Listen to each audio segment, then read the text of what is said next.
दोस्तों, MS study zone academy YouTube channel पर आपका स्वागत है। हम एक नए विषय के साथ आए हैं जिसका नाम है भारतीय साक्ष्य अधिनियम अर्थात इंडियन एविडेंस एक्ट। दोस्तों, आप लोग का जो मंथली एग्ज़ाम होता है उसमें इस विषय से निश्चित ही प्रश्न रहते हैं और आपका जो फाइनल एग्ज़ाम होगा उसमें तो 100 नंबर के प्रश्न पूछे ही जाते हैं। तो हम लोग आज भारतीय साक्ष्य अधिनियम 1872 को विस्तृत रूप से पढ़ेंगे और अगर आप लोग इस वीडियो को अच्छी तरह से देख लेते हैं तो आपका जो मंथली टेस्ट जो होता है उसमें साक्ष्य अधिनियम से एक भी प्रश्न नहीं छूटेगा। तो चलिए देरी नहीं करते हुए चलते हैं आज के अपने नए विषय पर। भारतीय साक्ष्य अधिनियम इंडियन एविडेंस एक्ट। तो हम लोग सबसे पहले ये जानते हैं कि इस अधिनियम का पूरा नाम क्या है। तो इस अधिनियम का पूरा नाम है भारतीय साक्ष्य अधिनियम 1872। फिर आप लोग से पूछा जाएगा, मंथली एग्जाम में तो अक्सर ये प्रश्न आते हैं कि इसमें कुल कितने अध्याय हैं। तो इसमें याद रखिए कुल 11 अध्याय हैं। इसमें कुल कितने भाग हैं, जिसमें कुल 3 भाग हैं। और इसमें कुल कितने धाराएँ हैं, तो 167 धाराएँ हैं। ये अक्सर पूछे जाएंगे आपके मंथली एग्जाम में। फाइनल एग्जाम में भी पूछे जाते हैं लेकिन मंथली एग्जाम में तो पूछे ही जाते हैं। तो याद रखिएगा इस अधिनियम क्या नाम है, तो भारतीय साक्ष्य अधिनियम 1872 है। कुल कितने अध्याय हैं, तो आपके 11 अध्याय हैं। कुल कितने भाग हैं, तो 3 भाग हैं। कुल कितने धाराएं हैं, तो 167 धाराएं हैं। और यह कहाँ लागू है, तो याद रखिएगा ये संपूर्ण भारत में लागू है। और इसकी लागू तिथि क्या है, तो 1 सितंबर 1872 ईस्वी को इसे लागू किया गया था। और इसका प्रारूप किसने तैयार किया था, अर्थात भारतीय साक्ष्य अधिनियम का प्रारूप किसने तैयार किया था, तो सर जेम्स फिट्जरॉल्ड स्टीफन ने तैयार किया था। भारतीय साक्ष्य अधिनियम।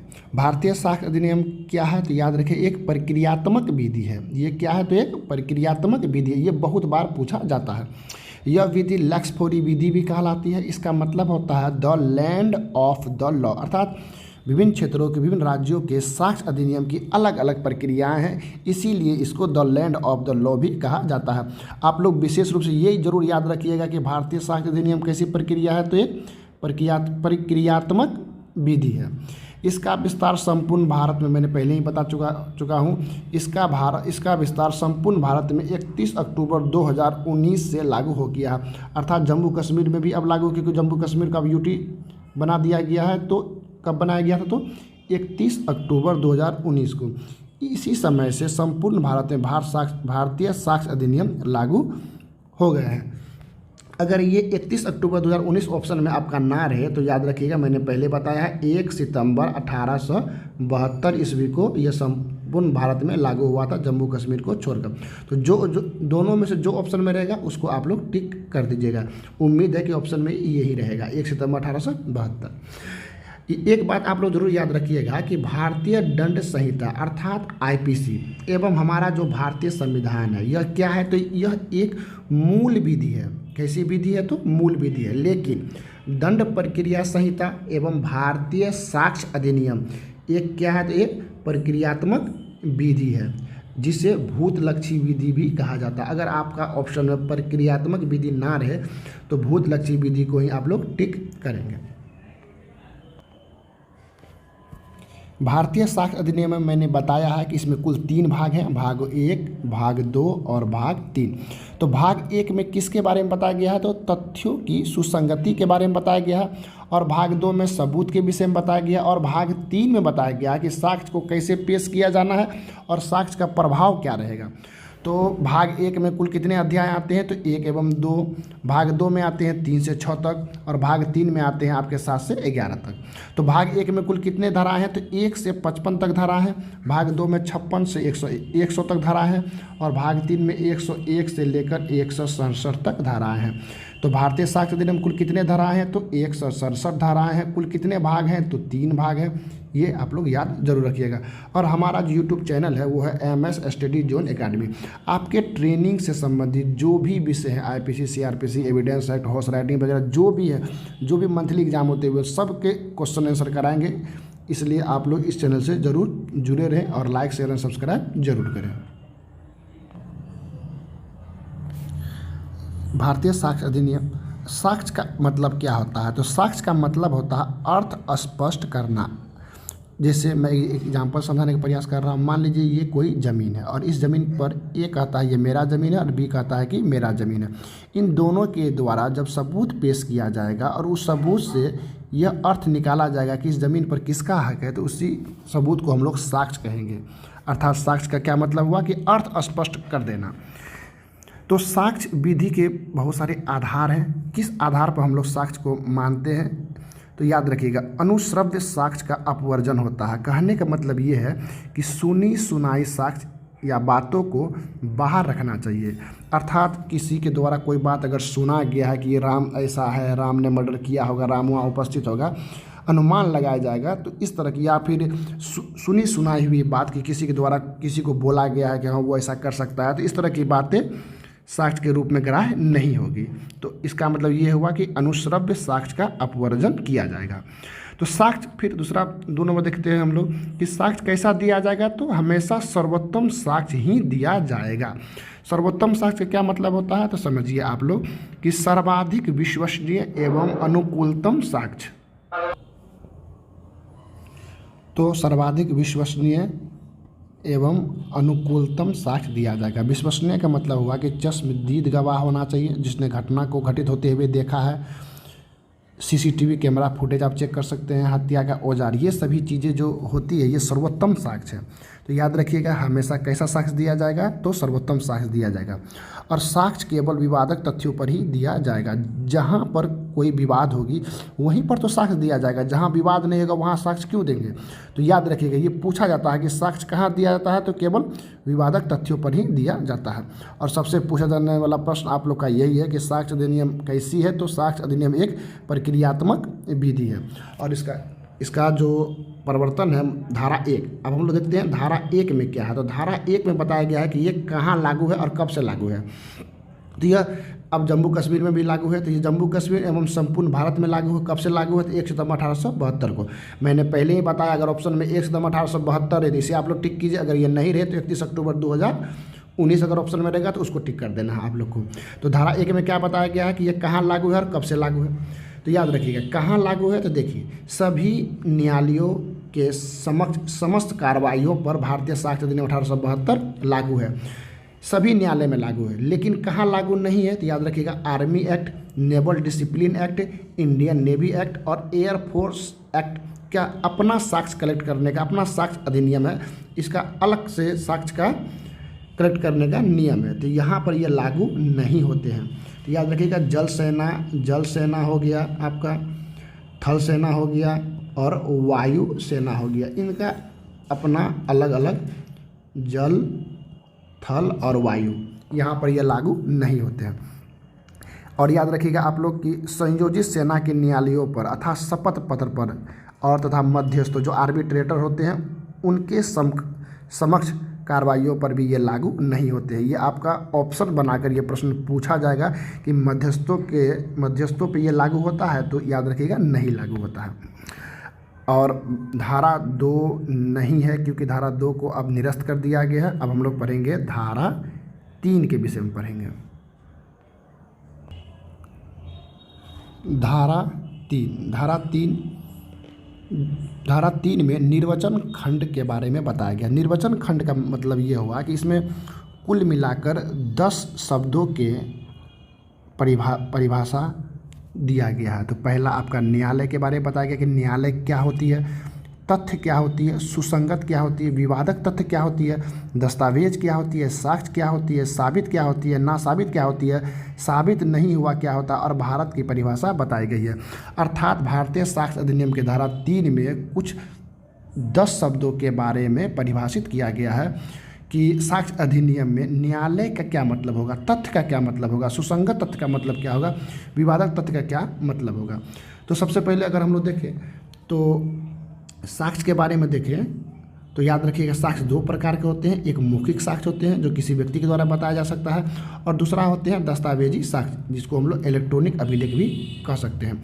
बातचीत की जो टेप रिकॉर्ड हम लोग रखते हैं, जो कोई व्यक्ति किसी से बात कर रहा है तो उसके टेप रिकॉर्डिंग रखते हैं, वो भी एक दस्तावेज है। तो साक्ष्य अधिनियम धारा 3 में बताया गया कि वो भी क्या है, एक दस्तावेज है। इलेक्ट्रॉनिक रिकॉर्ड, यही टेप रिकॉर्डिंग बारे, ये कब से जोड़ा गया है? तो ये 2000 में जोड़ा गया। ये पूछा जाता है कि इलेक्ट्रॉनिक रिकॉर्ड IT एक्ट 2000 ये कब जोड़ा गया? तो 2000 में जोड़ा गया है। मैं आपको न्यायालय के बारे में भी बताऊंगा, तथ्य के बारे में भी बताऊंगा। न्यायालय के बारे में यही बता रहा हूँ कि न्यायालय वो होती हैं जो साक्ष्य को ले सकती है, सिर्फ मध्यस्थों को छोड़कर। मैं आगे भी विस्तारित रूप से आपको बता दूंगा।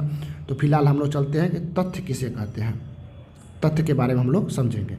तो वस्तुओं की दशा के संबंध में ज्ञानेंद्रियों के द्वारा जो हमें बोध होता है वही तथ्य है। अर्थात फिजिकली रूप से अगर कोई चीज़ को हम लोग देख पा रहे हैं, जैसे कुर्सी, ब्रेंच, टेबल, ये सभी क्या है? तो ये एक तथ्य है।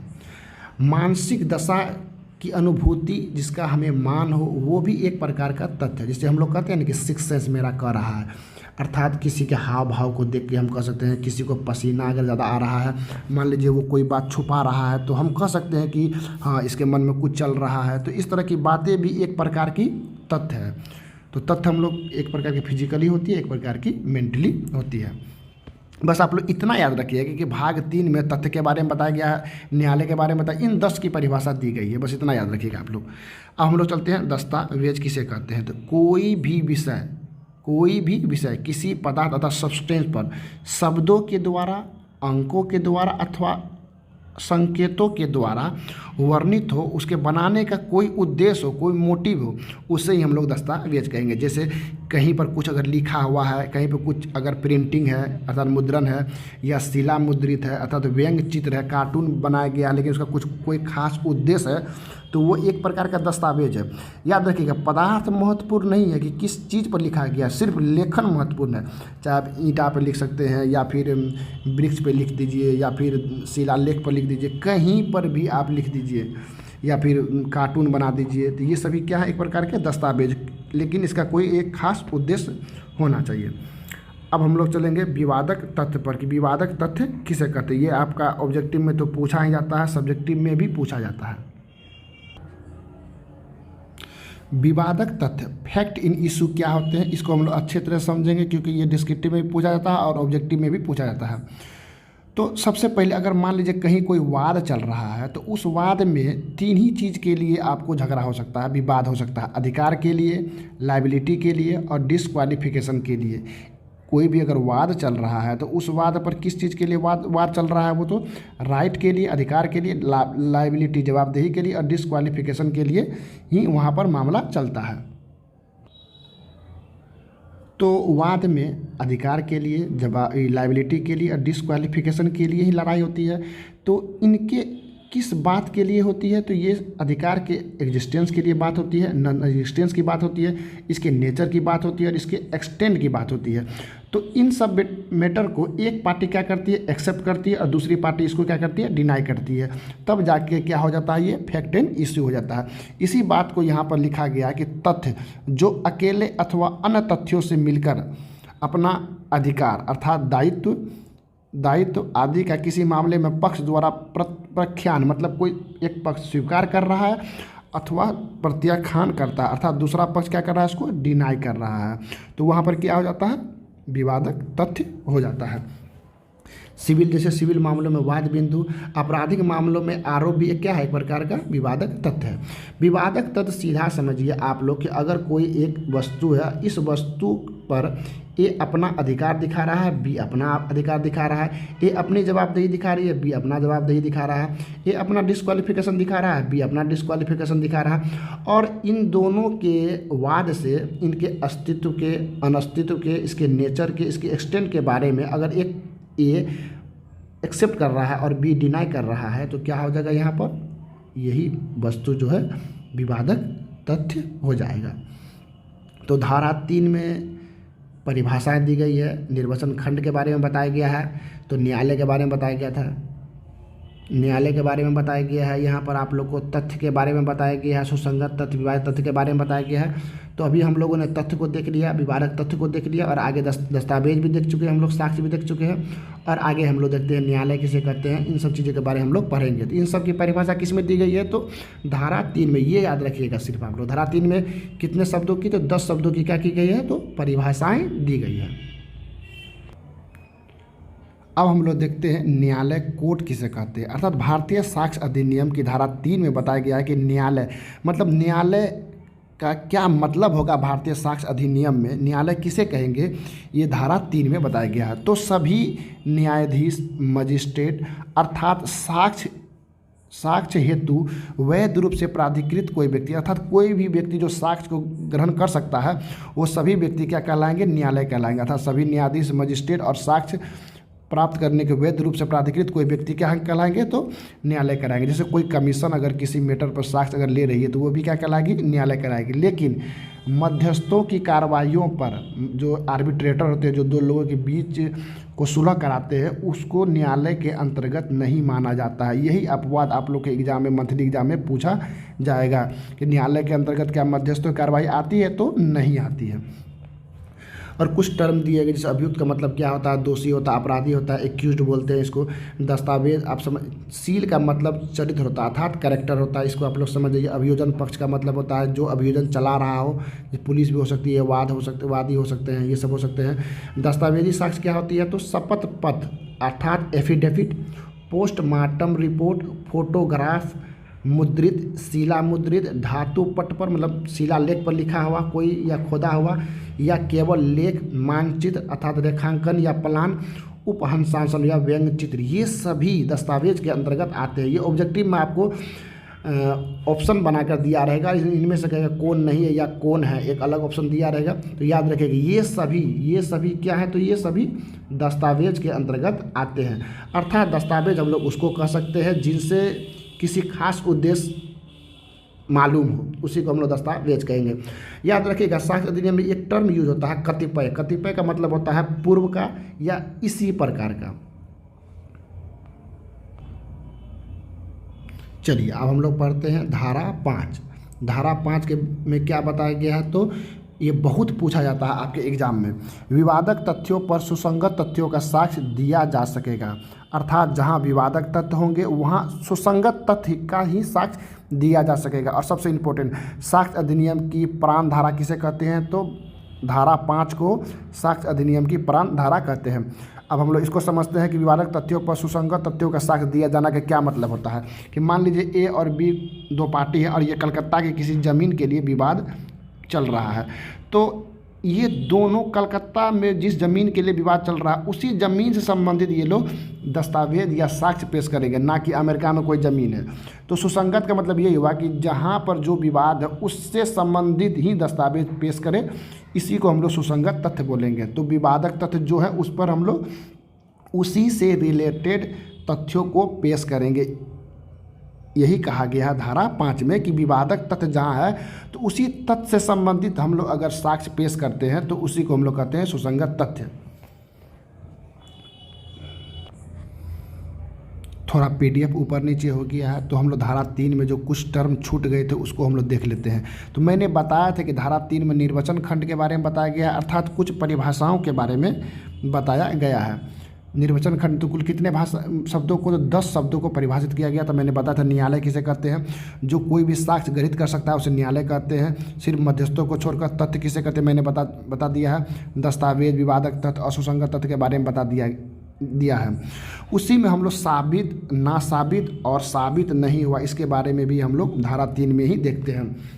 तो साबित किसे कहते हैं, जब न्यायालय अपने समक्ष रखे गए तथ्यों के अस्तित्व को स्वीकार कर लेता है, यह मान लेता है कि हाँ इसका अस्तित्व है और इस चीज़ अस्तित्व पर वो फैसला अगर देने के लिए तैयार हो जाता है, तो इसी को हम लोग मानते हैं कि हाँ ये साबित हो गया है। तो न्यायालय जब किसी तथ्य के अस्तित्व को मान लेती है तो उसको हम लोग क्या कहते हैं, साबित हो गया यह। और उसी तथ्य को अगर न्यायालय नहीं मानती है अर्थात नकार देती है तो उसको हम लोग बोलते हैं ना साबित, अर्थात वो साबित नहीं हुआ। और साबित नहीं हुआ का क्या मतलब होता है कि कोई तथ्य जिसको न तो हम साबित कर सके और न ही उसको हम ना साबित कर सके, तो वही जो तथ्य है वो कहलाता है साबित नहीं हुआ। फिर समझ जाइए कि जब न्यायालय किसी भी तथ्य को न तो साबित कर सकती है और न ही ना साबित कर सकती है, उसी तथ्य को हम लोग बोलते हैं कि साबित नहीं हुआ। आप लोग बस इतना याद रखिएगा कि धारा 3 में निर्वचन खंड के बारे में बताया गया है और उसमें कुल 10 शब्दों की परिभाषाएं दी गई, जिसमें न्यायालय तथ्य, दस्तावेज, विवादक तथ्य, सुसंगत तथ्य, साबित, न साबित, असाबित नहीं हुआ। ये पूछा जाएगा कि साबित, न साबित, साबित नहीं हुआ किस धारा में वर्णित है, तो धारा 3 में वर्णित है। बस इतना आप लोग जरूर याद रखिएगा। अब हम लोग सुसंगत तथ्यों के बारे में समझेंगे। एक बात आप लोग याद रखिएगा, सुसंगत साक्ष्य अधिनियम की धारा 6 से लेकर 55 तक जितने भी मामले हैं वो सभी सुसंगत तथ्य के अंतर्गत ही आपके आएंगे। तो सुसंगत तथ्य की विधियां का वर्णन कहाँ से कहाँ तक है, तो 6 से 55 तक। धारा 6 से लेकर 55 तक बताया गया है कि कौन से साक्ष्य सुसंगत है और कौन से साक्ष्य सुसंगत नहीं है। मतलब इतना याद रखिएगा कि 6 से लेकर 55 तक सुसंगत साक्ष्य के बारे में ही बताया गया है। और आपके जो मंथली या फाइनली एग्ज़ाम होगा उसमें ये धारा 6 110% पूछा जाएगा, 110%।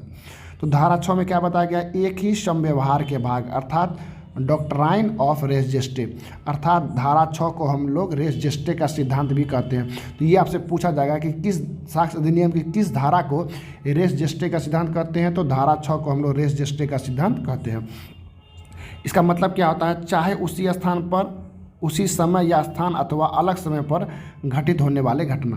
कहने का मतलब ये हुआ कि एक ही समव्यवहार के मतलब क्या हुआ कि अगर बलात्कार के बाद अभियुक्त अगर क्षमा मांग रहा है तो एक ही घटना में उन्होंने बलात्कार किया और वहाँ क्षमा मांग रहा है, तो एक ही समव्यवहार के भाग है, एक ही समव्यवहार के भाग है। दूसरा एग्जाम्पल आप लोग देख लीजिए, अगर एक महिला को जलाया जा रहा है तो उसके बच्चे के चिल्लाने की आवाज़ एक ही समव्यवहार के भाग माना जाता है। तो आप लोग समझ गए होंगे कि धारा 6 में किसके बारे में बताया गया है, तो रेस जेस्टे के सिद्धांत के बारे में बताया गया है। अर्थात एक ही घटना से संबंधित अगर 2 व्यवहार हो रहा है तो उसी को हम लोग क्या बोलेंगे, सम व्यवहार। अब चलते हैं हम लोग धारा 7 पर। धारा 7 में क्या कहा गया है, तो वे तथ्य जो विवादक तथ्यों के प्रसंग, हेतुक या परिणाम, अर्थात विवादक तथ्यों पर क्या प्रसंग होंगे, क्या हेतुक होंगे और क्या परिणाम होंगे, इनके बारे में बताया गया। इसका शॉर्ट ट्रिक आप लोग याद रखिएगा, इसका शॉर्ट ट्रिक है OCR।